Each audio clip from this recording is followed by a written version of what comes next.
Yes, it's true. Security deposits have been reduced for California rental properties. In this quick guide for renters and landlords, we're going to run through the new law of the land. And this video is sponsored by Baselane. Stay tuned to learn more about this premier real estate platform. AB 12, which governs how much a landlord can charge for a security deposit, whether the unit is furnished or unfurnished, plus which landlords are exempt. Let's do this thing. Security deposits, now that we are in July of 2024 and later, and they have changed in California, we're going to give you a handy chart so you can figure out just how much you need to charge as a landlord or just how much you should pay as a renter. So it's very quick and easy. The days of up to 2 months security deposit for unfurnished and 3 months for furnished, those are gone. There's no distinction between furnished and unfurnished. The maximum a landlord can now charge is 1 month's rent as of July 1st, 2024. There is an exemption, and we're going to run through that next. And at the bottom, I have the extra charge for a service animal or ESA. How much extra can a landlord charge for a security deposit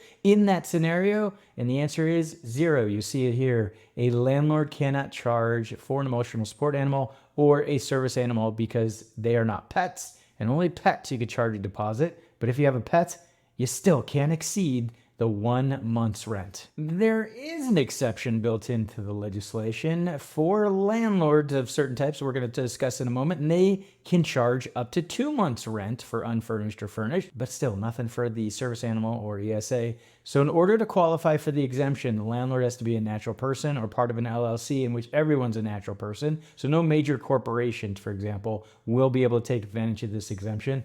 And the other important distinction, and here's where it's going to get interesting with enforcement, the landlord owns no more than 2 residential rental properties that collectively include no more than 4 dwelling units offered for rent. So what does this mean? Well, you could have 2 duplexes. That's a total of 2 residential rental properties and no more than 4 units collectively. You could have a house, a condo, just one of them. You could have 2 of them. You could have a house, condo, and a duplex, house, condo, and a triplex.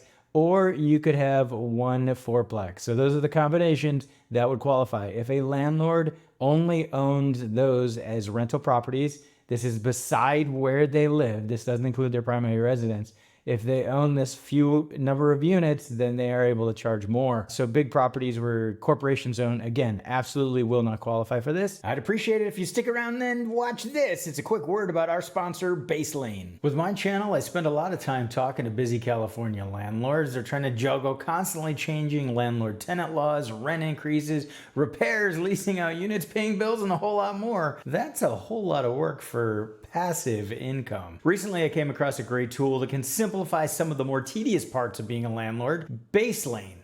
Baselane is a game changer for busy landlords. Baselane is a banking platform tailor-made for landlord needs by combining banking, bookkeeping, and property management all into one seamless system. What makes Baselane a game changer? It automates rent collection, expense tagging, saving hours of manual work that you'd have to do if collecting rent through Zelle, Venmo, or your current bank. I've had clients doing that.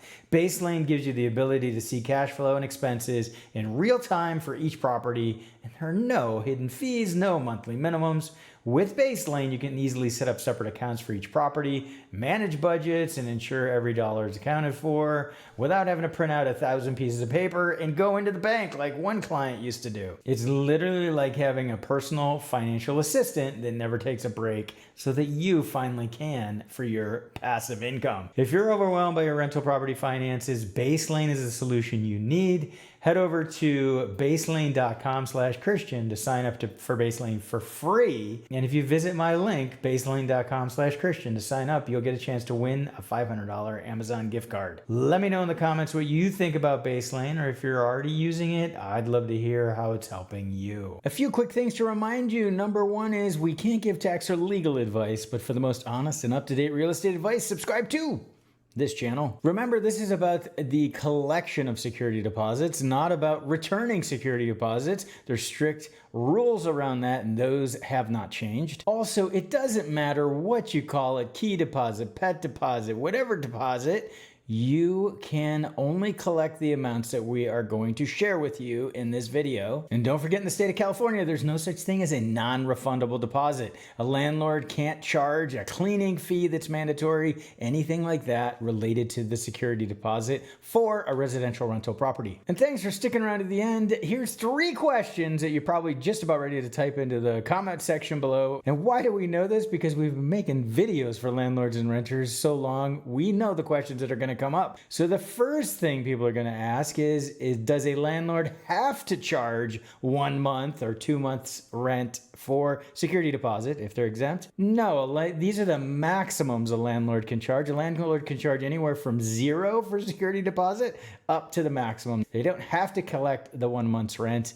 This is just the maximum they can collect. Here's another big one that's going to come up, and that is if a landlord legally collected before July 1st, 2024 from a renter a security deposit that exceeds these amounts that we just discussed, does the landlord have to give those funds back now that this new law has gone into effect? The answer is no. So if a landlord legally collected 3 months rent for a security deposit for a furnished unit before July 1st, 2024, they don't have to return it until the renter moves out and then follow the laws. It's important to understand this is for tenancies that start July 1st, 2024 and later. Another big one that I know we're gonna hear, can a landlord collect the first month's rent plus last month's rent and a security deposit? The answer is no, that hasn't been legal for a long time.